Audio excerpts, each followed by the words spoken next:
Mesdames, Messieurs, c'est le rendez-vous de la soirée sur TVC Bénin. À nouveau, bonsoir et bienvenue dans cette édition. Dans le sommaire, le ministère de l'Agriculture évalue son plan de travail à la date du 30 novembre 2018. Réunis ce jour, les cadres du ministère, les responsables de projet ont évalué le niveau d'exécution des recommandations issues de la dernière revue et relevé les difficultés pour de meilleures performances.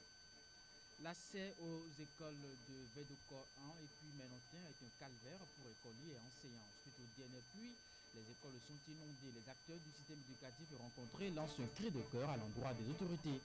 Mais dans le reste de l'actualité, c'est à l'aide de l'Organisation mondiale de la santé. Elle s'inquiète de la pollution de l'air qui entraîne chaque année la mort de près de 600 000 enfants de moins de 15 ans en raison d'infections aiguës des voies respiratoires. À nouveau, bonsoir et bienvenue dans ce journal en bref et en images. On connaît depuis ce mardi le verdict du procès des âges truqués des écuries cadets.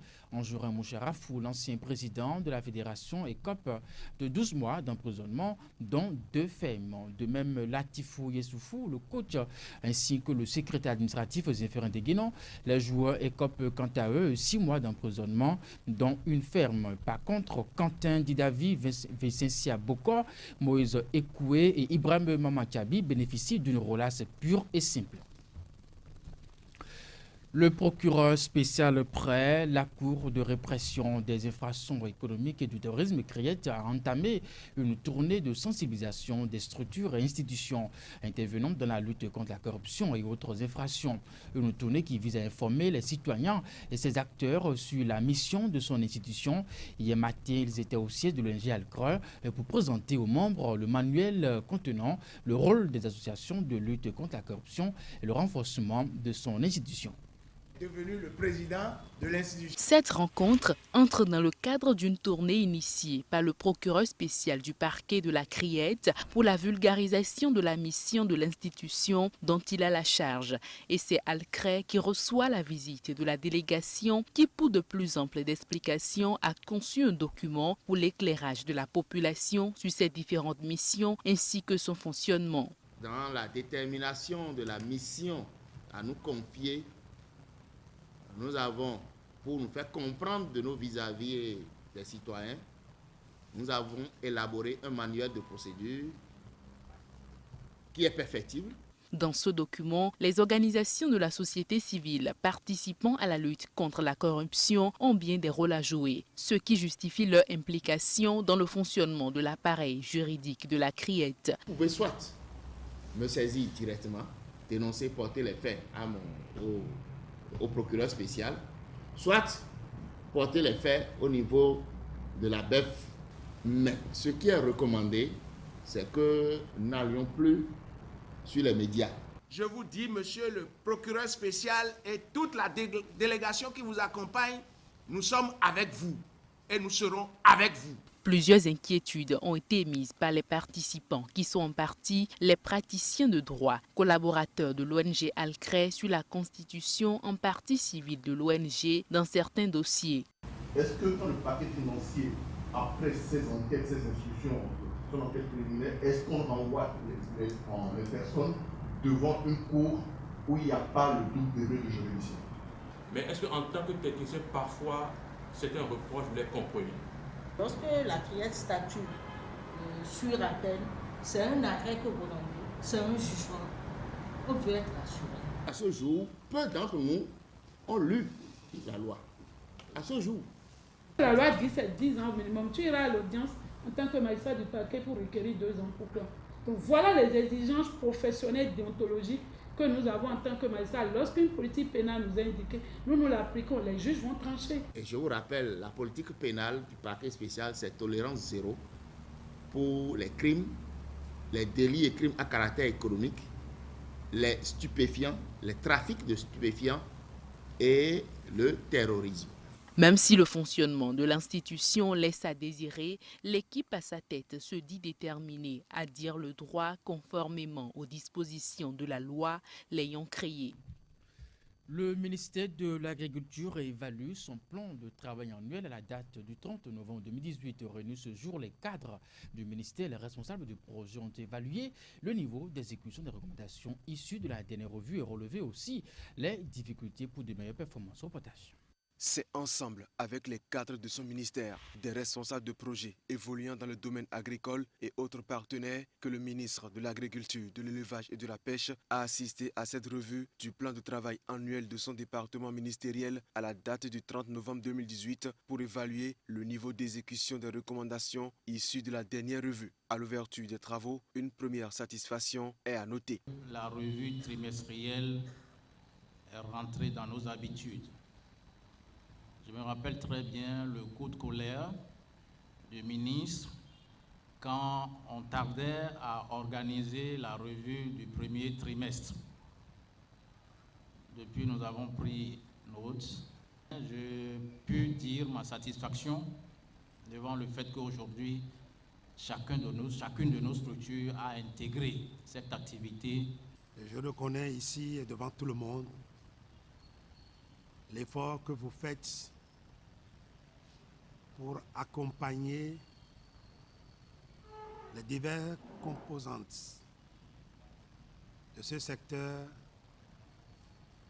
à sortir de la léthargie et à travailler autrement. Au-delà de cette satisfaction, le ministre de l'Agriculture, de l'Élevage et de la Pêche ira plus loin pour lancer un autre défi. Je voudrais que chacun de nous en soit conscient pour dire que nous avons des possibilités, de très grandes possibilités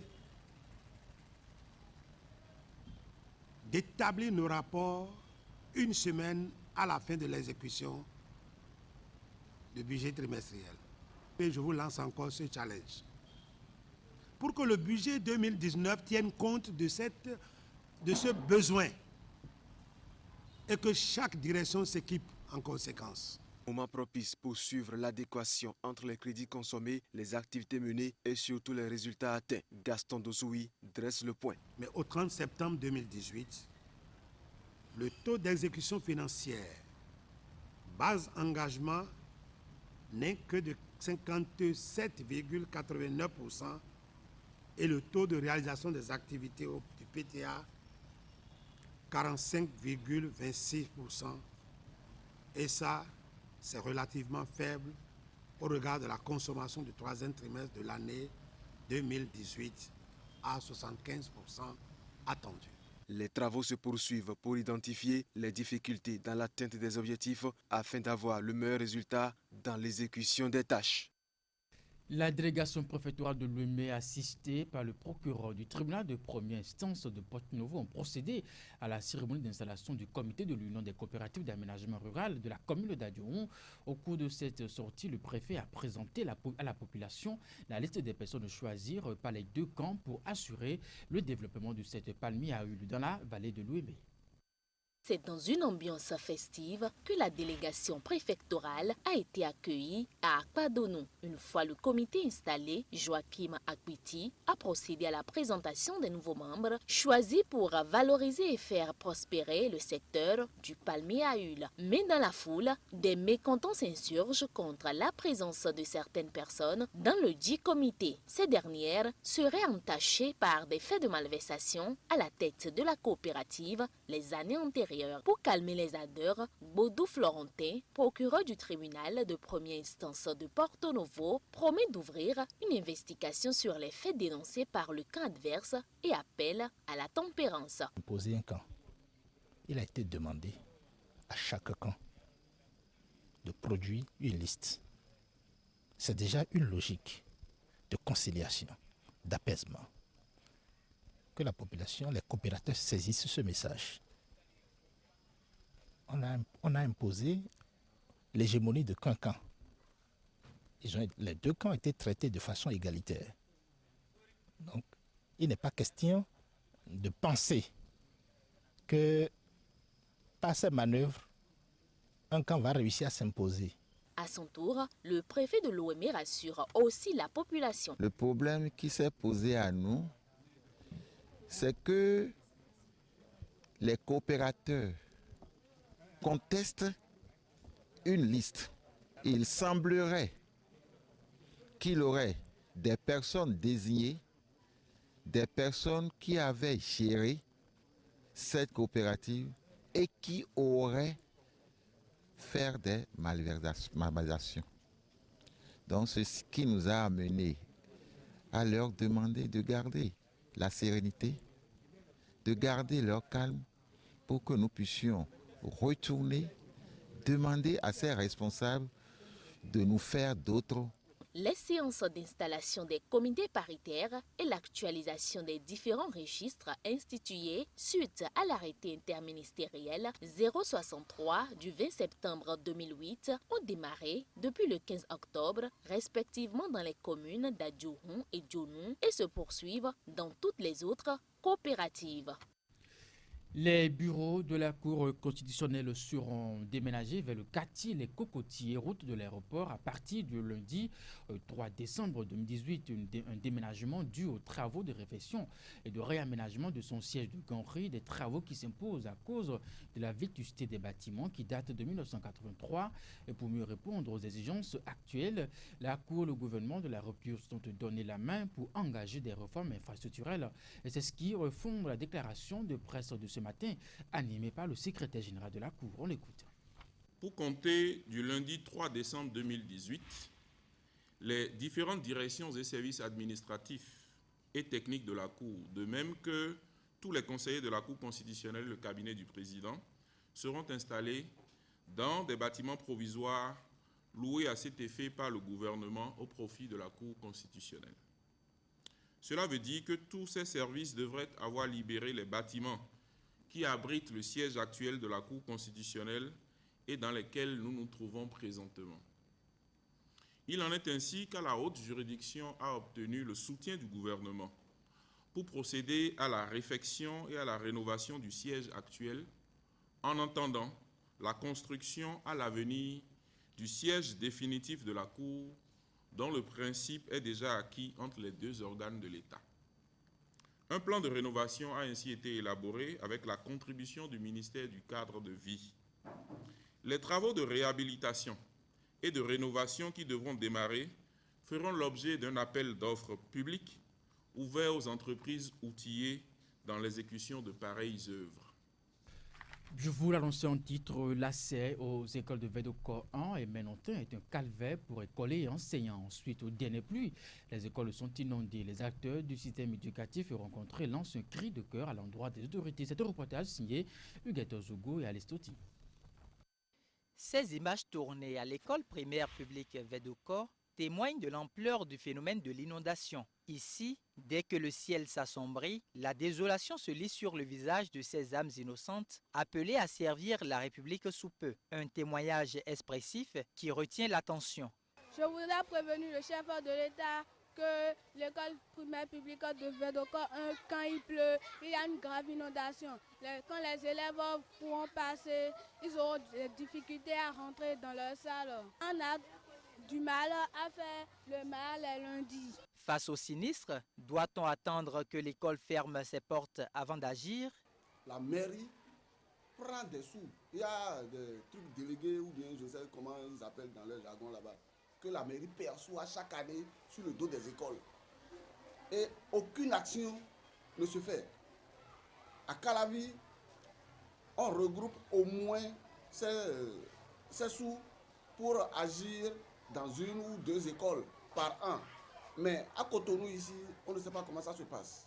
D'un autre côté, pendant des semaines, la cour du complexe scolaire de Ménontin, transformée en cité lacustre suite à la tombée des dernières pluies, va offrir son cortège d'incommodités et de malheurs aux habitués des lieux. Face à ce drame, le vice-président de l'association des parents d'élèves est désespéré. Ce que vous venez de constater maintenant, c'est encore mieux.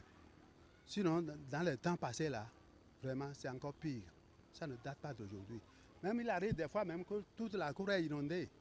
Mais quand on se rapproche des autorités, elles nous donnent toujours des promesses qu'elles ne réalisent jamais. Sincèrement, jusque-là, je ne comprends plus rien. Face à cette situation, la directrice de l'école se désole. On appelle les gens pour nous aider avec leur motopompe pour faire ressortir l'eau. Mais à chaque fois, c'est toujours pareil et ça va de mal en pire. Malgré tout ce qu'on fait, on prend comme précaution. Je lance un SOS à qui de droit pour nous venir en aide, pour nous aider à finir avec ce problème d'inondation en plein Cotonou. L'appel ainsi lancé aura-t-il d'écho chez les autorités? Et puis voilà, nous étions donc à l'école de Védocor 1 et puis bien entendu à Ménotin. En politique, le mouvement Les Éclaireurs de la République est proche du ministre délégué chargé de la Défense nationale dans la dynamique de la vulgarisation du programme d'action du gouvernement PAG. Les responsables de ce mouvement ont organisé il y a quelques jours une séance de sensibilisation pour expliquer aux populations d'Abomey les actions du chef de l'État. Donner de la visibilité aux actions du chef de l'État et expliquer davantage les réformes de la rupture, c'est l'objectif poursuivi par le mouvement des éclaireurs de la République à travers cette séance de sensibilisation exclusivement en langue locale. Fongbe Jean Akpo, président du mouvement, à la fin de la séance, donne des assurances de l'engagement des populations aux côtés du président Patrice Talon. Nous sommes venus vers la population à la base, le peuple analphabète. Nos frères et sœurs qui n'ont pas la chance d'aller à l'école, qui ne comprennent pas le français. Je dis à cette population d'être quiet, être serein, et de dire que, et d'avoir encore la confiance totale qu'elle avait au président Talon depuis son arrivée, et de dire que tout ce que le président Talon a prévu faire, il est en train de faire un à un sans dérailler. Et le président Talon est venu pour sa population et pour travailler. Donc, que personne ne vienne les instrumentaliser, que personne ne vienne les mentir pour dire il y a ceci, il y a cela. Non, le président Patrice Talon, il est là avec son ministre et notre grand frère, M. Fortuné et Alain Nouati. Ensemble, tous ceux-là sont ensemble et les travaux, tout ce que le chef d'État a prévu se fait dans de bonnes conditions. Les chantiers de construction de routes lancés dans le département du Zou, le projet Aquavie en cours de réalisation et bien d'autres actions sont le signe que le chef de l'État tient parole, a noté Jean Akpo, qui appelle les populations à ne pas écouter les sirènes de l'intoxication.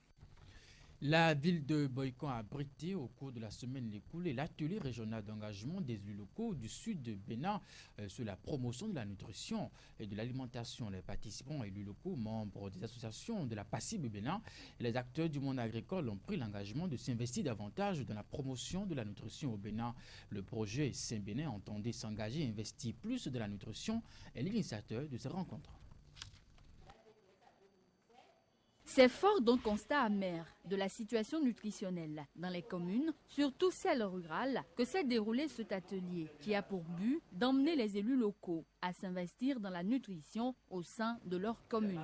Le projet Saint-Bénin entendait s'engager et investir plus dans la nutrition au Bénin est l'initiateur de la rencontre. L'objectif de cet atelier multi-acteurs est de sensibiliser les décideurs politiques et les organisations du secteur privé sur les conséquences néfastes de la malnutrition des populations sur le développement des régions afin de les amener à non seulement s'engager mais surtout à investir dans la nutrition dans les communes respectives. Appuyé par les acteurs de la société civile. Dans son plaidoyer, le projet Saint-Bénin a, au terme de cette session de dialogue, obtenu l'adhésion aussi bien des décideurs politiques que des organisations du secteur privé. Le Saint-Bénin se fait leur porte-parole. Nous, élus locaux et techniciens des mairies, nous engageons à convaincre nos pairs afin que chaque commune puisse ouvrir un guichet nutrition et investir davantage dans les actions spécifiques à la nutrition. Soucieux du développement au Bénin et du bien-être des populations à la base, conscient que la nutrition est aussi un vecteur de développement, le Saint-Bénin et les acteurs de la société civile se sont portés garants pour des actions auprès de l'État central dont les résultats permettront aux élus locaux de prendre aisément en compte la promotion de la nutrition dans leur commune. Les organisations de la société civile Saint-Bénin ont pris les résolutions suivantes. Première résolution, renforcer dans un cadre multi-acteurs les initiatives de lobby et plaidoyer au niveau central et décentralisé afin d'un investissement, en vue d'un investissement plus accru dans la nutrition. Diffuser largement le présent mémorandum sur toute l'étendue du territoire auprès de tous les acteurs de développement afin d'assurer sa prise en compte. 3 communes, à savoir Didja, Zakota dans le Zou et Diakotomé dans le Koufo, vont bénéficier du projet à titre pilote une fois les tractations terminées. Le réseau des médias pour la décentralisation et le développement REMED et l'Association nationale des communes du Bénin, ANCB, renforcent leur collaboration pour une bonne prise en compte des questions de la décentralisation dans les médias. Les deux associations ont saisi l'occasion de la deuxième session de leur plateforme d'échange pour aborder certains sujets. Former les journalistes pour une meilleure appropriation des questions de la décentralisation, l'Association nationale des communes du Bénin, ANCB, et le réseau des médias pour la décentralisation et le développement s'engagent ensemble à relever ce défi.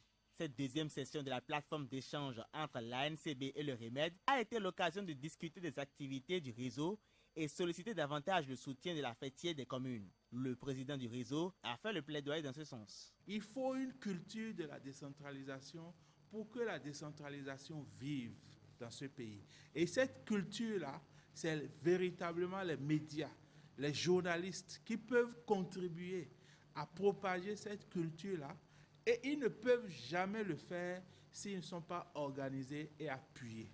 Donc, tous les acteurs, à commencer par les collectivités territoriales, ont un intérêt à ce que les médias, les journalistes puissent s'engager dans la décentralisation. Et le chantier que nous avons ouvert il y a moins d'1 an, je suis heureux de constater que même si nous n'avons pas été satisfaits, véritablement, je me réjouis que le chemin continue d'être arpenté par le REMED avec l'appui de la ANCB.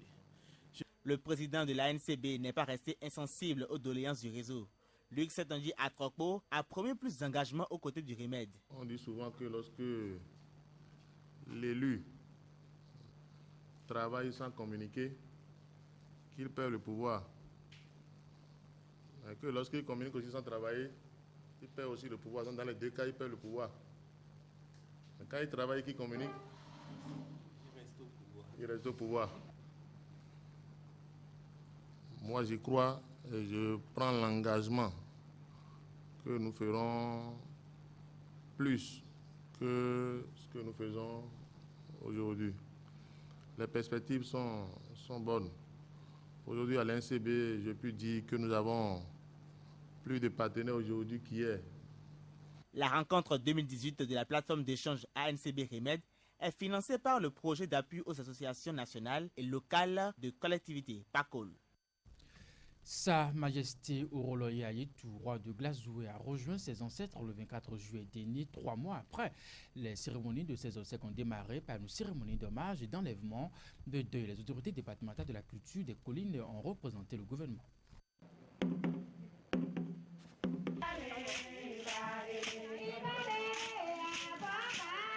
Il a combattu le bon combat, mais les armes en main, il a raccroché pour rejoindre la demeure de ses ancêtres. Sa Majesté Oroloye Ayetou, le roi de Glazoué, s'en est allé le 24 juillet dans la cour royale des pleurs et lamentations.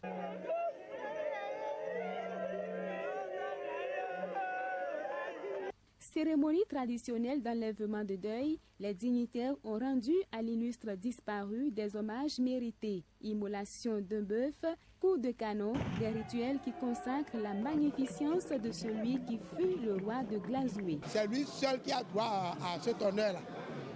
C'est pour l'honorer qu'on fait la cérémonie avec un bœuf. Et la chèvre qui a suivi ne doit pas disparaître de la maison. On doit préparer ça. Les coups de canon annoncent le grand événement. On a annoncé le tam-tam. Alors ce tam-tam que vous avez vu tout à l'heure s'appelle Adjankpa. Adjankpa. Dans les anciens temps, ce n'est pas pour le roi seulement que ça se joue. Témoignage du Haut Conseil des rois du Bénin. Nous allons continuer de prier pour que le royaume de Glazoué se développe et que tout se passe bien et que la paix règne à Glazoué. Le roi Oroloye Ayetou était un signe d'unité pour son territoire. Les autorités lui décernent un hommage digne de son rang. Je voudrais, au nom du ministre et au nom du gouvernement du président Patrice Talon, présenter les condoléances du gouvernement à la cour et à toute la population de Glazoué. L'événement qui nous réunit ici n'est pas un événement heureux. C'est un grand homme que nous avons perdu. Un homme qui a toujours œuvré pour la paix et pour l'unité des fils et filles de la commune de Glazoué. Le roi est parti, vive le roi. À Glazoué, les regards sont à présent tournés vers la succession de Sa Majesté Oroloye Ayetou de regrettée mémoire. Et dans la suite de cette édition du lundi au jeudi, s'est tenue à Genève la première conférence mondiale sur la pollution de l'air et la santé. En effet, selon l'OMS, 91% des habitants de la planète respirent en air pollué, ce qui entraîne plus de 7 millions de morts chaque année. Au cours de cette conférence, il s'agira de débattre de ce problème de santé afin de trouver des solutions pour le pallier. Lors de la première conférence mondiale sur la pollution de l'air et la santé organisée à Genève du lundi au jeudi, le directeur général de l'Organisation mondiale de la santé OMS, Tedros Adhanom Ghebreyesus, souligne que la pollution de l'air est le nouveau tabac. À cette occasion, l'OMS publie un rapport révélant que chaque jour, environ 93% des enfants de moins de 15 ans dans le monde, soit 1,8 milliard d'enfants, respirent un air si pollué qu'il met gravement en danger leur santé et leur développement. Cette crise de santé publique fait l'objet d'une attention accrue, mais un aspect critique est souvent négligé. En 2016, la pollution de l'air à l'intérieur des foyers et à l'extérieur a entraîné la mort de 543 000 enfants de moins de 5 ans et de 52 000 enfants âgés de 5 à 15 ans en raison d'infections aiguës des voies respiratoires. La pollution de l'air affecte également le développement neurologique et la capacité cognitive des enfants. En outre, les enfants qui ont été exposés à des niveaux élevés de pollution de l'air peuvent être plus à risque de développer des maladies chroniques comme les maladies cardiovasculaires plus tard dans leur vie. Mesdames, je vous retrouve demain avec le même plaisir. Jusque-là, portez-vous bien et passez une très bonne soirée.